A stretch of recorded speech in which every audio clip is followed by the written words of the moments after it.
The Dog Classroom. Welcome to the Dog Classroom podcast with your hosts Amelia and Anne-Marie. Like and subscribe on YouTube, find them on Spotify in video format. And now let's go into the episode with your hosts Anne-Marie and Amelia.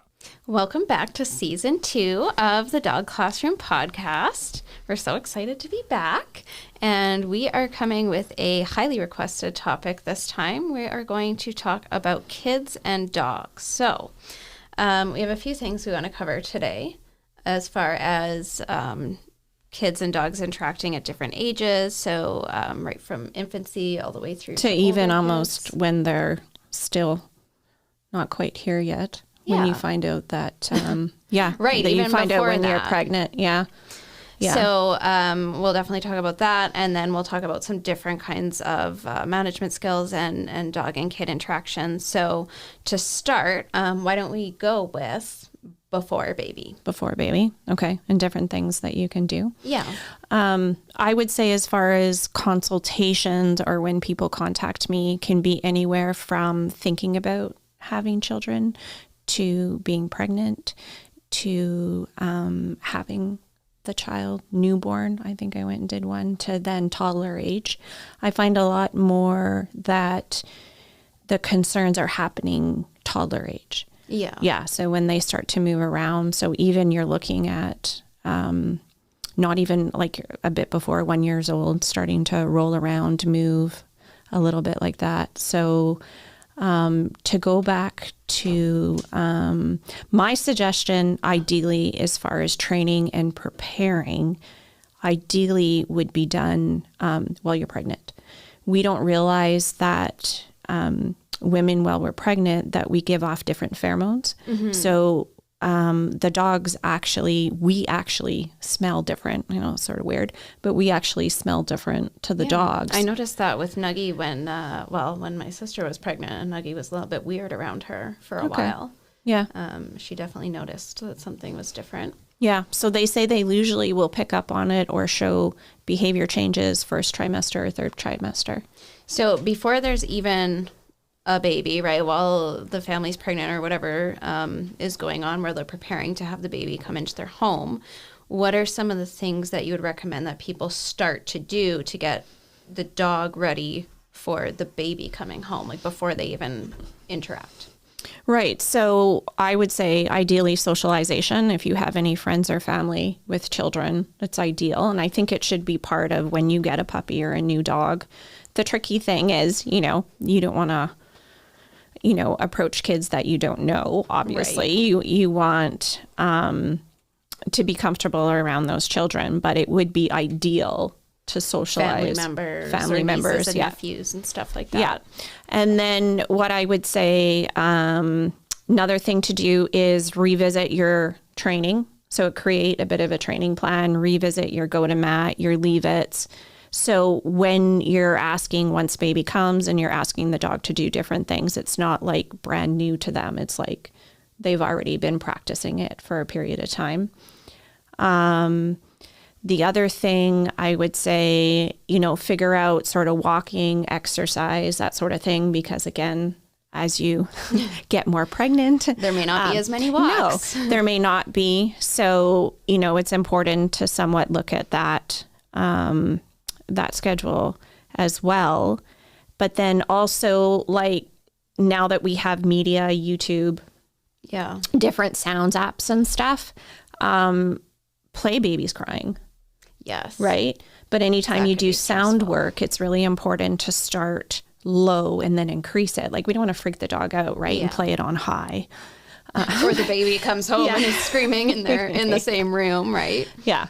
Yeah. So, but I think it's important, you have now the baby carrier, you may have, not type of swing yet, but the vibrating seat, the swing, that sort of thing. So having those things around, get the dog used to seeing those things moving, different sounds of toys, but definitely the sounds of the baby.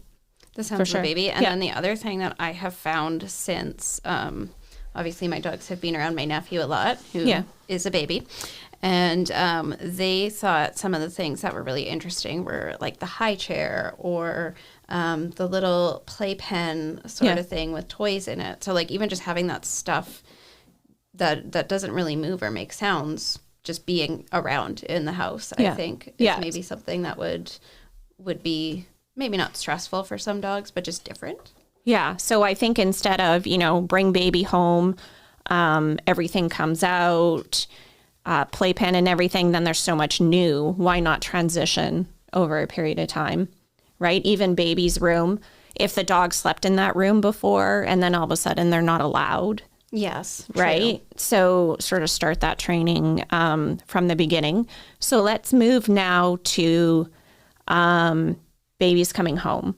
Yeah, I get a lot of feedback when I ask on our social media about dogs and babies is people saying, how am I going to introduce my dog to my baby? And I know that's going to depend on the individual dog. Yeah. Right? Yeah. But as far as general advice, is there any way that you would recommend, obviously, get a consultation if you have concerns, but in general, is there anything that like people should maybe think about when they're introducing the dog and the baby? Yeah, there's definitely a transition because the baby smells differently, right? Mm-hmm. They pick up on the smell, but it's, when they're coming back in, and a lot of people really think that that's going to be a huge issue. A lot of times I find that they settle in quite well. There's just new smell and sounds at a distance. The one thing really want to point out is do not take the baby and put it in the dog's space. Yes, I see a lot of online people doing that, like shoving the baby at the dog. Seems like a good way to start an incident. Yeah, and stress everybody out. The tricky thing is, some people think the dog is doing fine. You look at the body language, huge pupils, whale eyes, and you're like, wow. The dog doesn't want to have this small little thing that smells different on them. I think it's important. A lot of people, what they'll do is, bring a blanket or something home from the hospital, let them smell it. But I think smelling and them just watching you with the baby and moving around and sort of thing, and encouraging the dog to come over rather than going into that dog space. Yeah, and I think another thing with the babies when they're coming home as well is sometimes people just aren't really sure how the dog is going to react. They're almost scared or they think maybe the dog is going to have some prey drive toward the baby. So one of the things that I see online too is people don't really understand the body language and they don't know what they're looking at. So either they'll be on the far end of, I'm really scared. I think this is maybe a negative interaction and I don't know what to do, when really, the dog is probably okay. Or there's the other side of the spectrum where people are putting the dog and the baby in these situations and they think it's cute, like leaning the baby up on the dog and stuff like that. Yeah. And they go, look, my dog is fine, or my dog is having a great time and loves the baby. So what are your thoughts on, I guess, some ways if they do seem like they're ready to interact, some ways that maybe they could do that safely? So I would say ideally is, especially, and we're still talking baby probably within the first few months, right? Yeah. So the baby being on your lap. Right. Right. And being with you. And then the dog sort of coming up and smelling, or even using it as, I know, here we go, training opportunity. But instead of having the dog just sitting there staring at this little head, right, on your lap, why not have them, doing spins, going to mat, so they're quite aware that the baby's there. Really going to encourage that when that is happening, that, a parent guardian is holding the baby. We never at this point want to expose by putting the baby on the floor and having the dog down there as well, because it's not like, I don't believe they outright say want to hurt the baby, but a lot of dogs aren't coordinated. Yeah. Like they go over, they trip over things, they accidentally, like Maui still trips over Tulip, that sort of thing. So I don't think it's safe. Anytime I say baby's on floor, tummy time, anything like that, dog is locked out. Yeah, definitely don't want that to be in the same room. Yeah. So as far as when the baby's growing up a little bit, they start to have some toys. They maybe start to roll over. Yeah. What are some of the things that people come to you and say, I'm concerned about this or that? Yeah, and usually it's when they start to roll over or almost, it makes sense, like start to approach the dog. Yes. Or where the dog is in that space. So in me just saying, ideally, you don't want them both on the floor.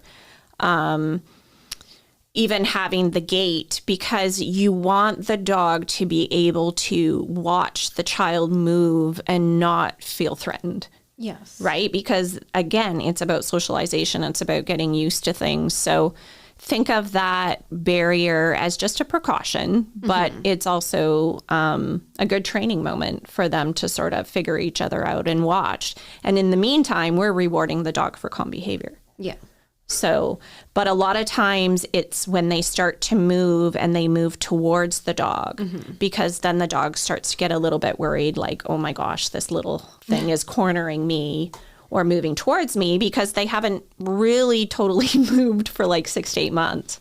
Yeah, and then when they start to grab, like I know for my dogs in particular, like when my nephew started to grab, they don't really know the strength that they're grabbing with, right? Yeah. They don't really have that fine motor control. So they would reach toward the dog, and it's like you don't want to grab them and then hurt the dog, right? Yeah. And especially like I have a large dog and a small dog, so you really don't want to hurt particularly, the small dog and a baby grabbing could be a bad thing. It can be a bad thing for sure. And I know, like, once they started crawling and, once they start in the little toys that move and stuff like that, the movement also was a little bit stressful for my dogs in that they were going, that's not how people walk. That's not how I see people move around. So that brings me to a quick point.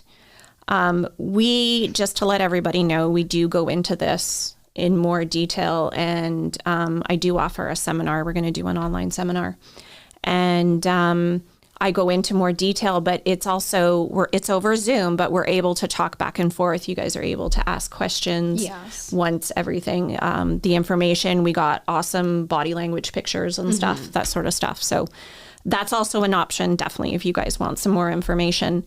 The other thing, too, is part of the training is humans getting down and doing behaviors like baby would. Right. Crawl on the floor. Does it freak your dog out? Yeah. Or get them used to quick reaches. This is all a training component for a specific issue. And I, again, don't want to say issue, having a baby is an issue, but it's a change in lifestyle. For the dog, yeah, it can be an issue, right? It's a change in lifestyle. So one of the things we do is we discuss handling in detail, but it's also mimicking some of the behaviors that the child would do. So what you're doing is you're educating that dog, you're socializing them to that movement, and then you're going to have more success and less stress, I would say. Less stress is ideal. I think, too, when you see some of the different breed behaviors, right? Like if the baby is moving a little bit funny and some dogs want to jump or some dogs want to herd or anything like that, there might be some other specific training that they could do, right? Yeah, because ideally, I would say few people, but honestly, there's some people out there that I think are a bit crazy and get a puppy and have a baby roughly at the same time. But we know a few of those. Yeah, it can be it can be a lot. But most of the time, the dog has already been there for a period of time. So you ideally know your dogs, but also think about, have you taken the time to socialize to those things? And if not, no time like the present. Yeah. And I think even for, like I've said to some of our clients who are, couples or whatever, you want to say, if you're thinking about having kids later, you want to socialize the puppy to that now so that down the line, you're not rushing to do it. And I think that's something that a lot of people maybe don't consider is when they are young and they get a dog, that they might, end up adding to the family later on. Yeah. And so that's something to get the dogs used to. Yeah. Or even just having family members over, right? And you have a gathering. We just had the holidays. Like having children around is going to be stressful for some dogs. I think it is an important part of socialization just in general for all dogs. Yeah. I think we also have to watch expectations. Don't just assume the dog's going to be fine. Absolutely. Don't. I think that goes both ways, right? You don't assume that the child is going to be fine with the dog, and you don't assume that the dog is going to be fine with the child. Very much agreed. Because, another point is kids that grow up with their own dogs in the house, there's definitely a different relationship. But children, as we get into toddlers and a little bit older now, is they need to be taught that not all dogs are like theirs in the household. Yes. Right. Yeah. And because some haven't been exposed to kids, that sort of thing. So just be aware of, and I'm very aware, where it seems like my kids have grown up so fast, that my dogs actually aren't really used to kids now because except for, yeah, exactly. So the kids are older and they're not so kiddish. So more teenage-ish. But so I take that into perspective when Siobhan and even baby Grace, I think it was Maui who was quite interested in her, just smelling her and stuff. But in that regard is, we socialized for a little bit and then put the dogs away. Yeah. So you don't want to like keep them there and overwhelm them. Yeah. I was talking about this earlier, but one of the things that I've read online was when they're an infant, you're sort of worried about keeping baby safe from dog. Again, not necessarily on purpose, but sometimes accidents happen. And then as they get older, you're sort of going to keep dogs safe from baby, right? Because they just almost, some kids just get magnetized to the dog and they just are like, there's a dog, I'm going to go see him. And they don't realize, like you said, that not every dog is like your dog at home, and even your dog at home might not love that, right? Yeah. So I know when the baby's over at my house and my dogs are, they'll start off and they're excited and they're playing with him and whatever, and then they want to go and lay down. Yeah. And it's like, okay, now we need to start setting some boundaries here of how long is too long to have them together, and what are the interactions that are appropriate once they're of an age where they can learn. I think it's about them interacting safely, but by no means do I think a dog is a playmate for a child or a child playmate for a dog. But that's not saying they don't have different relationships. Yeah, and I think it's important for them to hang out together, but in an appropriate way with I want to say appropriate amount of time. But like say wrestling, I don't think it's not appropriate with the child to be laying all over the dog and vice versa. So you have to look at the two perspectives, right? From the child as well as from the dog. And how they want to play together. So I know that Nuggie likes to play tug with babies. She'll bring them toys. Even if the baby isn't able to play tug, she'll bring them a toy and be like, let's play tug. Whereas other dogs, if the dog guards their toys or something, that might not be a game that you want your dog to play with that kid. So there's going to be different ways that they interact. But as they get older and as the baby matures into a toddler, and then they can start to learn some different boundaries, they can learn how to play safely together. Yeah. So when we get to that age, what are some of the ways that you think usually people should start having maybe those interactions between the older children and their dog? Yeah, and I think as the kids grow up, as the dog grows up, I think a lot of times relationships change or alter a little bit. Usually what I find works, by no means am I a counselor at this point, but working on hand targets, working on sits and downs, so they're training together. So instead of just saying to the baby, don't go near the dog. Yeah. Let's demonstrate how we do or what we should do. It's almost like what we do with dogs, right? Don't say don't do this. Show them an alternate behavior. Yeah, show them an right? alternate behavior. So Yeah. you almost train the baby and to train the dog. The thing I say, again, now that we're getting into toddler age and moving more, sleeping less, and, as we continue to do that, it never hurts to still have that baby gate. It never hurts to give them quiet time and give them a chewy and put them in the room, because ideally parenting, and I put down here, and I've been using these words and I actually quite like them, is we want you guys to be proactive, not reactive. Yeah. So we want you to deal with the situation before something's negative. The unfortunate part sometimes is we only give that dog attention when it's misbehaving. Yes. Rather than behaving. And still sometimes, with the children as well. So we're just trying to really set up a good relationship for them to build on. Yeah. And you really need to give them things that they can do. So like if you're saying, as part of the Be a Tree program that I used to do, right? If the dog's jumping on you, don't scream and hit and whatever, right? Yeah. Be a tree. If you are really happy and you come home from school and you want to see the dog, maybe don't run up and hug the dog. Maybe get the dog to give you a hand target or a high five or something instead. So those are just some of the things that I know I've come across. I don't know if you have any suggestions. Yeah, and then the other thing that can be fun, and again, have suggested before, is take the child shopping for a toy. Yes. That they want to interact with the dog with. Okay. And then it's their thing. So I tell this story over and over again, and I so wish I had it on video. Mm-hmm. You may remember me saying this with Rue, is my daughter, I don't know how old Maya was. I think she was like 5 or 6. Yeah. And she would run up and down the hallway dragging a toy, right? So this honestly was their evening ritual. Because he was quite young at that point, and he was a little bit nippy when she would be moving on her feet, wearing slippers, that sort of thing.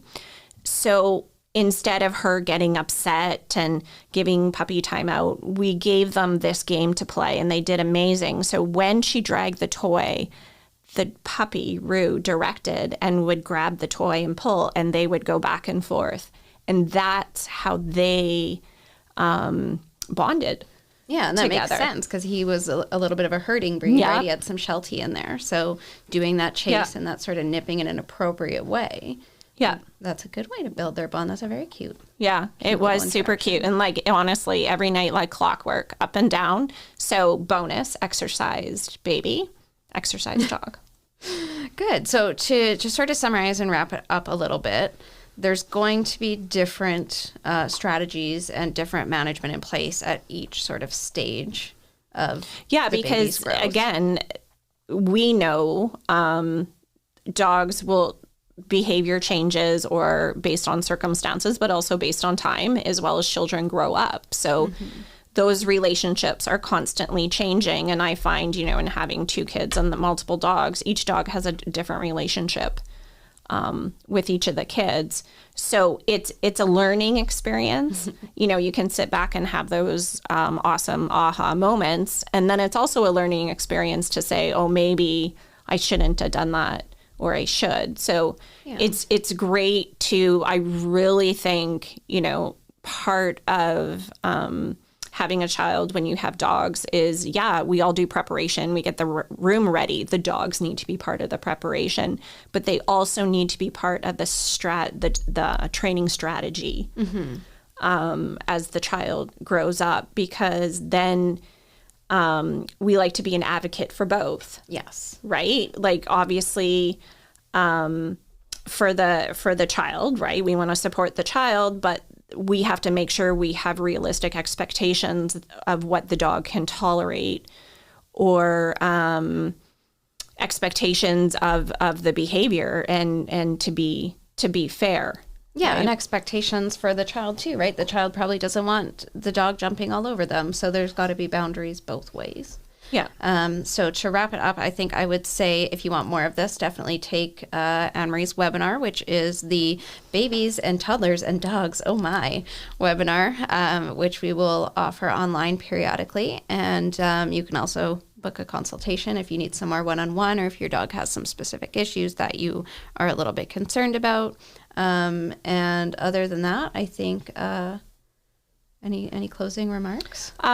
Yeah, just again talking about being an advocate for both of them, and just about expectations. Try to be realistic. And I know, from being a mom, that some days are more trying than others, but think about the dog doesn't want to misbehave, Yes. and neither do the kids, right? So what it is we're just finding a compromise that they can coexist and be happy. Awesome. Okay, so that wraps it up for season 2, episode 1, and we'll see everybody back for the next episode. Thank you. Next time, we are going to talk about multi-dog households. Like and subscribe.